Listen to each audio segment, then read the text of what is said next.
Olá, meu amigo e minha amiga, sejam bem-vindos a mais um Portal do José. Hoje, por encontro num dia muito importante, de grandes reflexões e ensinamentos, após os últimos fatos que se deram ontem no Congresso Nacional, que mexeram e mexem com a vida política do nosso país e que atingem a nossa realidade concreta, as nossas vidas. Algumas pessoas estão com sentimento de terra arrasada, de fim do mundo. E outras pessoas estão comemorando a terra arrasada e o fim do mundo, porque é disso que elas se nutrem, né?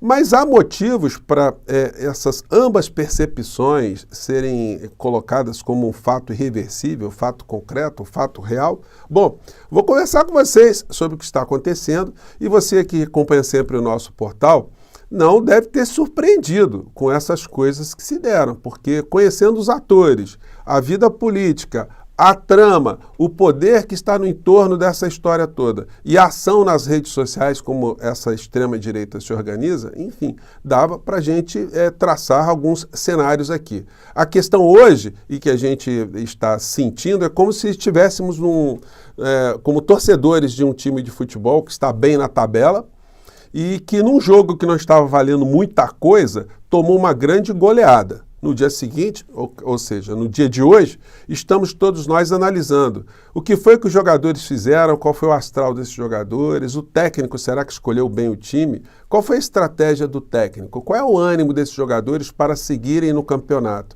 Será que isso vai ser uma verdade daqui para frente?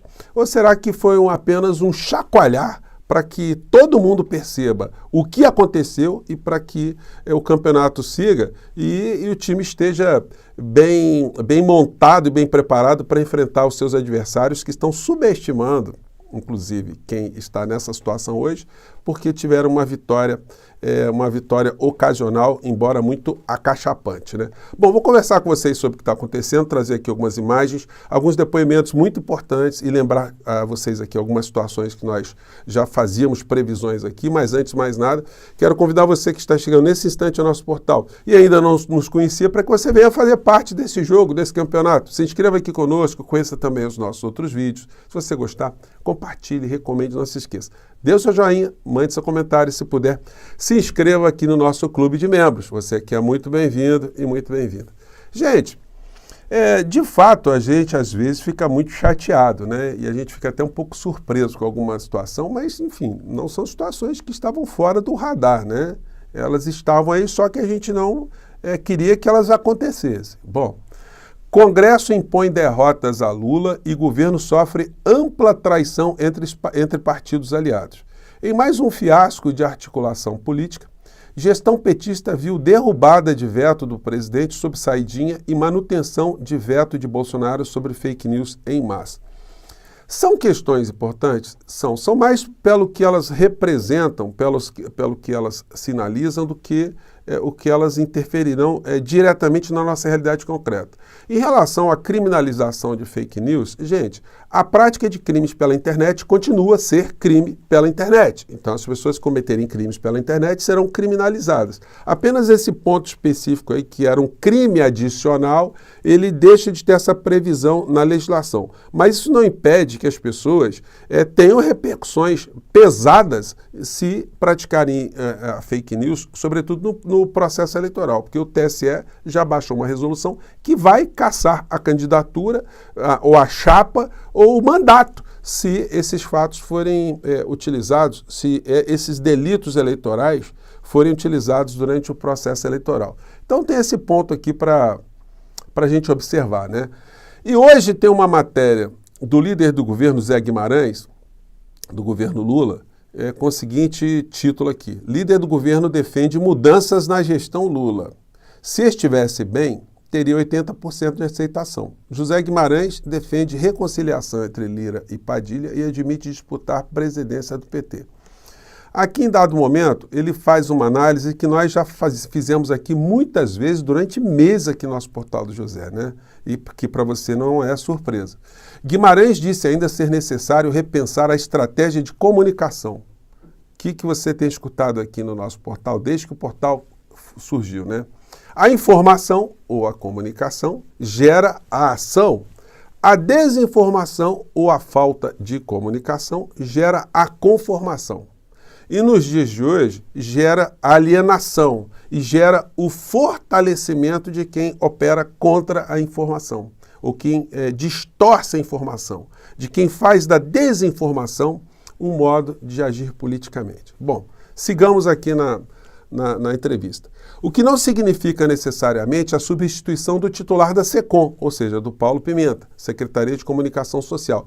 E eu tenho falado aqui com vocês, né? A questão não é o nome Paulo Pimenta, é o método, é a filosofia, é se colocar o presidente da República como o principal líder dos discursos, do enfrentamento do embate. Muitas pessoas falam que o Congresso Nacional é de extrema-direita, ele é conservador, ele tem que negociar. Sim, faz parte do jogo político, mas o presidente não pode abdicar do fato que teve 60 milhões de votos. Gente, 60 milhões de votos significa o quê? Que eu e você saímos de casa, e mais 60 milhões de pessoas, nós conversamos com os nossos amigos, com os nossos parentes, nós nos envolvemos, nós nos preocupamos, nós fomos até a sessão eleitoral e votamos, fizemos o que era possível dentro da democracia, nesse tipo de embate. Então, esse é um capital político, isso é uma energia, são seres humanos, é a sociedade brasileira que enxergou que era momento de enfrentar a insanidade. Então, esse é um capital que o presidente da República tem que estar o tempo todo sinalizando que ele tem, e que o partido, que o governo, que a frente tem que ficar sinalizando que possui. Olha que história é essa, que o outro ali, que está nessa condição de derrotado, de negacionista, de criminoso, está impondo pautas no nosso país. Bom, segundo ele, o terceiro governo Lula entregou o demais, mas nem sempre o fruto desse trabalho chega à população, inclusive porque alguns programas sociais retomados pelo Palácio do Planalto já estão incorporados como políticas de Estado e não como novas conquistas. Então, gente, a questão é metodologia. Eu fiz questionamento, você viu aqui no nosso portal, ao ministro Paulo Pimenta, mas assim, fraternalmente, dizendo, né, olha, Paulo Pimenta, se o Lula não entrar nessa história, vai ficar todo mundo disperso nas redes. A extrema-direita, eles têm um guia, né? Um líder, que a gente sabe, é o fantoche, é o espantalho, é o boneco do posto, mas ele centraliza toda uma corrente, né, de pensamento, se é que a gente pode chamar assim, né, desse extremismo de direita. Enfim, eu coloquei isso no debate que eu participei, no canal dos meus amigos, no canal Barão de Tararé. Se você não viu, vou colocar depois a entrevista toda na íntegra. Mas eu falei com o deputado Pimenta, com o ministro Pimenta, mas ele teve uma postura muito conformista. O presidente Lula, ele não gosta de dar entrevista à noite, ele está cansado, ele é o melhor comunicador que nós temos, o governo está fazendo muita coisa, as postagens são vistas por milhões de pessoas. Olha, não é assim que a banda toca. Se ficar achando que o time jogou bem, tomando uma goleada, que esse prenúncio de coisas mais complicadas, elas vão se confirmar se não tiver uma mudança de postura e o convencimento para que se traga o líder político da esquerda, do humanismo, dos progressistas, o nome que se queira dar, né? Se não houver o envolvimento do presidente da República. E eu falei isso diretamente para o ministro Paulo Pimenta, vamos recordar. Tem também situações políticas que são vitais. Nós estamos agora fazendo encontro com o ministro de Estado, decorridos aí 17 meses do governo Lula, né? Isso era para a gente estar começando. Eu até reclamei, eu disse 17 meses, porque eu calculei aí desde o tempo que o Lula ganhou as eleições, né? Já era para se ter uma comunicação a partir de então para enfrentamento do que tínhamos enfrentado no período eleitoral e no pré-período eleitoral, né? Ter feito lá atrás, desde o primeiro momento. Isso aí foi cobrado por todos nós. Isso aí eu não conheço ninguém aqui que está presente aqui ou que está ausente, está em outras redes, que pense diferente. Tem sido uma demanda... por que isso angustia? Porque todos nós sabemos que a comunicação hoje é estratégica, mais do que foi em tempos passados.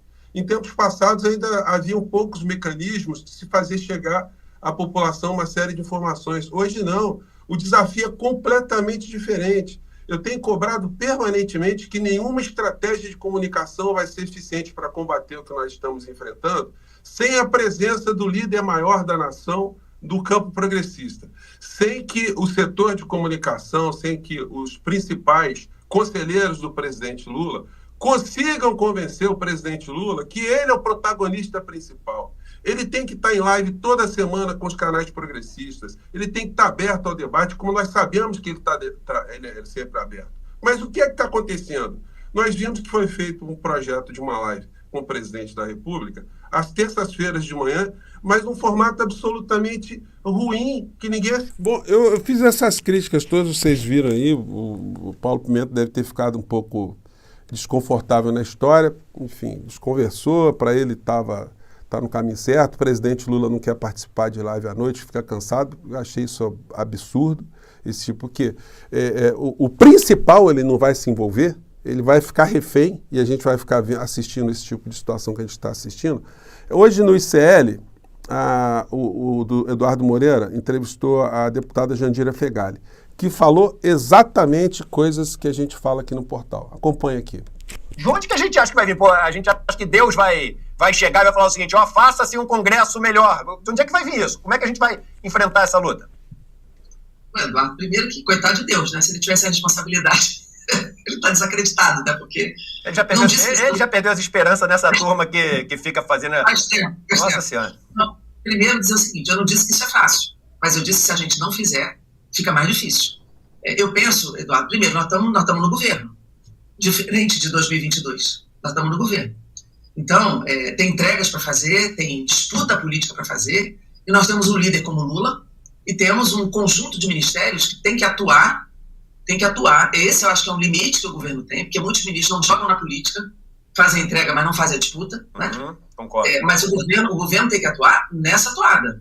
Ele tem que ir para a disputa, não pode ceder demais. Claro que tem que negociar, é uma frente ampla, tem um congresso difícil, mas precisa ter um rumo muito claro, muito firme para a sociedade. E nós precisamos ter uma estratégia de comunicação comum.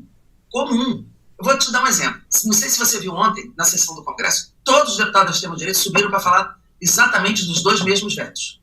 Todos. O 46 e o da saidinha, que eu acho que é o número 8. Todos, sem exceção. Isso eles fazem todos os dias. Eles sobem à tribuna, combinados, e fazem o mesmo discurso o dia inteiro, o mesmo discurso todos eles. Como é que nós fazemos? Um fala da Palestina, o outro fala da fake news, o outro fala da Minha Casa Minha Vida, ou seja, não fica nada. Não fica nada. Começa a nossa dificuldade por uma falta de estratégia de plenário, que eu venho cobrando há 200 anos no Colégio de Líderes, no Colégio de Justiça, eu sou vice-líder do governo agora. E isso tem que combinar, não só a gente bater nas mesmas questões, como a gente ter uma estratégia comum de redes. Se nós somarmos as nossas redes, a minha, a de outros deputados, a do Fernando Haddad, do Lula, dá mais de 60 milhões de pessoas. Se a gente tiver uma estratégia de comunicação comum, de falar a mesma coisa, na mesma hora, na mesma semana, batendo na mesma disputa, disputando com conteúdo, a gente começa a fazer algum efeito. O que não dá é para fazer como a gente faz hoje. Claro que a gente não tem a mídia. Em algumas pautas de costumes, por exemplo, a gente até tem algumas mídias. Então, eu tenho falado isso, gente, e como eu tenho sempre alertado aqui no nosso portal do José, né, que a direita, eles conseguem ter esse discurso monolítico porque eles têm a liderança de extrema-direita que joga a pauta. E aí eles vão atrás da pauta. O que ele joga ali, isso tem sido feito há anos. Então, gente, não tem segredo na história. Hoje a direita está comemorando aí como se tivesse, enfim, um mundo acabado para o progressismo, né? Estão aqui felizes da vida, enfim. Enfim, mas do ponto de vista concreto, da realidade concreta econômica do nosso país, que é vital, a estratégica, a estrutura do Estado brasileiro, da sociedade brasileira, isso não foi afetado. Mas isso serve como um grande ensinamento, uma grande reflexão. Então, o que a gente pode concluir no final da história? Ou o governo Lula, ou os auxiliares de Lula, os conselheiros de Lula, arrastam finalmente o presidente para usar o capital político dele, de 60 milhões de votos, para alguma coisa, para esse enfrentamento, ou então a gente vai ficar assistindo o time jogando mal e os dirigentes do time achando que está tudo muito legal, né?